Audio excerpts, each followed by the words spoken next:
Okay, let's talk about the incredible story of ChatGPT. It's a tool that might just be the most significant invention of the 21st century, but it might also be one of its most dangerous. See, on one hand, you've got these really serious warnings from some of the smartest people who've ever lived. But on the other hand, despite all the controversy, its growth is just unlike anything we have ever seen before.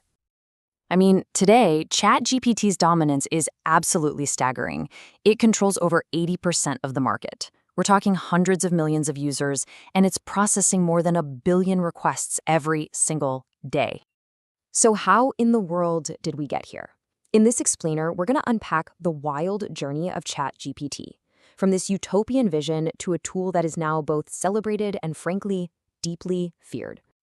So let's rewind. Our story starts back in 2015 with a simple, really idealistic goal that was supposed to change the world for the better. It was founded by some huge names in tech, like Sam Altman and Elon Musk, as a nonprofit. And the mission was crystal clear. Make sure that artificial general intelligence benefits all of humanity, not just a handful of powerful corporations. They released free tools, open research, and eventually, their first major breakthrough, the generative pre-trained transformer, or as you probably know it, GPT. But right when OpenAI was really starting to build momentum, working on the next, much more powerful version of its model, a crisis hit, and it threatened to end the whole project before it even got off the ground. So in February 2018, Elon Musk just abruptly left the board. Now, the official story was a conflict of interest with Tesla's AI ambitions, but a lot of insiders believe the real reason was a failed power play. Apparently, Musk wanted to take full control of OpenAI, and when the other founders said no, he walked. Musk's exit left a massive hole in their funding. So to survive, OpenAI made a really radical pivot in 2019. It switched from being a pure nonprofit to a capped profit company. It's kind of this hybrid model that let them bring in investors by promising a return, but it capped those profits to make sure the original mission wasn't totally lost. And you know what? It worked. It opened the door for a game-changing partner, Microsoft, which came in with a $1 billion investment. Okay, so now they've got Microsoft's money and, crucially, their massive supercomputing power. OpenAI had everything it needed to launch the product that would completely change the tech world forever. When ChatGPT was released on November 30th, 2022, its growth was just insane. It hit 1 million users in 5 days. Think about that. It took Instagram 2.5 years to do that. Within 2 months, it had 100 million users, becoming the fastest-growing consumer software in history. Period. And its success was no accident. It was the result of a perfect formula. The interface was super simple, it was free to use, and for the first time, talking to an AI actually felt like a real conversation.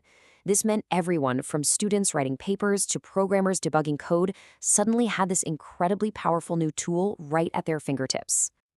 But, as you can probably guess, this kind of explosive success brought an equally explosive set of problems. All of a sudden, OpenAI found itself fighting a war on multiple fronts. First, you had the technical challenge. The AI would hallucinate, meaning it would just confidently make up facts.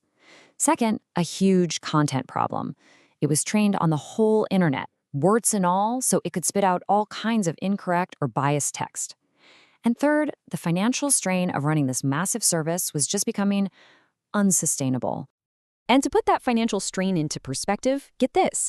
At its peak, reports estimated it was costing OpenAI nearly $700,000 every single day just to keep the servers running. The burn rate was just astronomical. All this pressure might have been a factor in what happened next. In November 2023, the tech world was just stunned when the board suddenly fired CEO Sam Altman. In response, the co-founder quit, and almost the entire staff threatened to walk out. The pressure was so intense that just 5 days later, the board completely caved and Altman was back as CEO. It was nuts. And you know what's wild? Despite all that internal chaos and huge competition from giants like Google with their Gemini model, ChatGPT somehow managed to hold on to its overwhelming dominance, keeping more than 80% of the market. But as ChatGPT's influence kept growing, so did the potential for its failures to have really devastating consequences. This is where those technical issues we talked about stop being abstract problems and become a devastating reality. A truly tragic event serves as a stark reminder of those dire warnings we heard at the beginning. It really highlights the real-world cost when this technology's flaws intersect with human vulnerability. When the family looked through the user's chat history, they discovered that these were some of the last messages they received from the AI. In the lawsuit that followed, OpenAI admitted its technology can't always handle sensitive cases correctly, a catastrophic failure in this case. And tragically, this isn't an isolated incident. And this just perfectly illustrates the tightrope we're all walking on. ChatGPT has the power to revolutionize creativity and productivity for sure, but it also carries the risk of profound, irreversible harm. It leaves us with the ultimate question: what kind of future are we actually building, one prompt at a time?